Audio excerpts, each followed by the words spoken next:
from Stardust Gamer, and it's on my first Metal Jesus Basement League video. Stardust says, "It's sad to see a lot of YouTubers aren't who you think they are. It seems like nowadays the greedy and sleazeballs get all the attention while the smaller YouTubers get left in the dust. I haven't seen much of your vids, but I'd like to hear your thoughts on clickbait channels and YouTubers. I try to make my videos not clickbaity at all. My channel is small and hasn't grown much at all. I've been doing videos for over 4 years now, and I've been on YouTube for over 10 years. I've been here longer than my profile leads on. 163 subs might not seem like a lot to some people, but to me it means a lot. I'm grateful I earned these subs. I wish I had more, but sadly I never really had much luck. Though a story happened between me and YouTube that infuriated me if you ever want to hear it. I just wish YouTube was better and would give smaller YouTubers more of a chance to get subs by featuring some of their content. Creators are their lifeblood, and without them, YouTube wouldn't have been successful as it has been. I think they lost sight of this, and it really saddened me to see this. I've been here over 10 years, and I've seen it change quite a bit. I always had a dream of being a YouTuber and entertaining people as best I could. Seems YouTube only cares about the money." Well, that's a great comment there, Stardust. I hate that you haven't had a lot of success on YouTube as far as subscribers in 10 years. I definitely will probably give your channel a look, because it sounds like you have a wonderful channel and you care about those 163 subscribers. I think a lot of times, we as creators, we focus on, how many subscribers and how, big our numbers get. But here's what it means to me. I'm sure you feel the same way. If you got, a certain number of people to come to your channel every day that you talk to all the time, then you've made digital friends. And digital friends to me, it's amazing. Like I talked to Growing Perspective and Mordred 13th and Art Bell. I feel very blessed to have all these people that I get to talk to about a wide variety of topics. And it's really fun for me to go through and actually feature people's comments.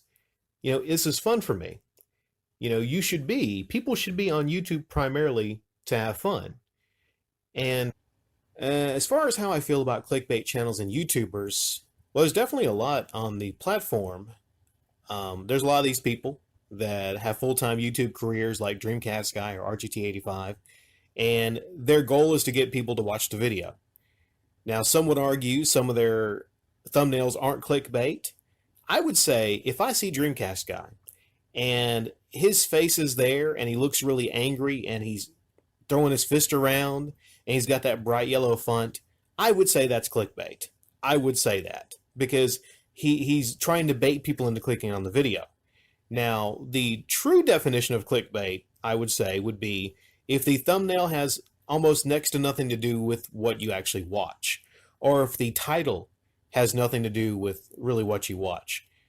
I don't see a lot of instances of clickbait like that in its truest form, but most people just look at clickbait as like kind of desperation. Let's call it desperation.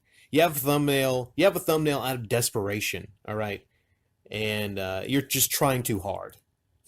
Trying too hard. If you got all caps in the thumbnail and you got all fucking caps in the description, then yeah, a lot of the times DreamCastGuy, he just tries a little too fucking hard.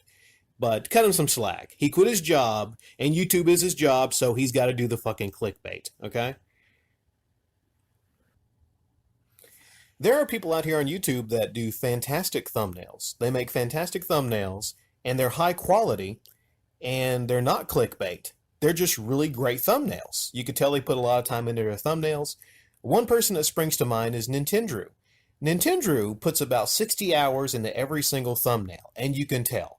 Those thumbnails, oh my God. I don't even watch the videos. I just spend hours and hours looking at those I'm just giving you shit, Drew. Sorry, just giving you some shit. No problem with Nintendo, but yeah, as far as thumbnails go, your goal is to make a nice thumbnail. It doesn't have to be, understated. It can be out there. It can be kind of funny. I've made some crazy thumbnails before. One that comes to mind is one of my favorite was my Angry Joe, the board game beggar thumbnail. See, I'm looking at it right now. That's a great fucking thumbnail. My Crackdown 3 thumbnail, where I split Terry Crews's face in half and reconnected it. That was a great fucking thumbnail. But it sounds like you have some integrity. I definitely want to check out your channel when I have some time. I can't promise you that if you keep making quality content for your fans, I can't promise you that it's going to happen for you. You've been on a platform for a decade, and you were probably like me a year ago. I made a video talking about how I made this very serious video that I thought was of incredible quality, but it only got 30 views. And then I actually compared that video to something on the channel of RGT85, and that video got like about 30, 40,000 views, I believe, if I remember correctly. And that video was literally just him talking about how he's so proud to have quit his job and he's now choosing YouTube as a career. That was a turning point video for the channel. And to be honest, after that, I almost gave up the channel. And I think that was the last video I uploaded before I had to have my emergency appendectomy. So maybe I just learned that it wasn't after that. After getting through my appendectomy, I learned that not to stress so much about things, and I stopped stressing about it. And I pretty much like accepted that I was a YouTuber that would never really go anywhere, but I would continue uploading. I think at that time I had maybe 1,000 subs or whatever, but I would continue uploading for the people that came to the channel, and I enjoyed it.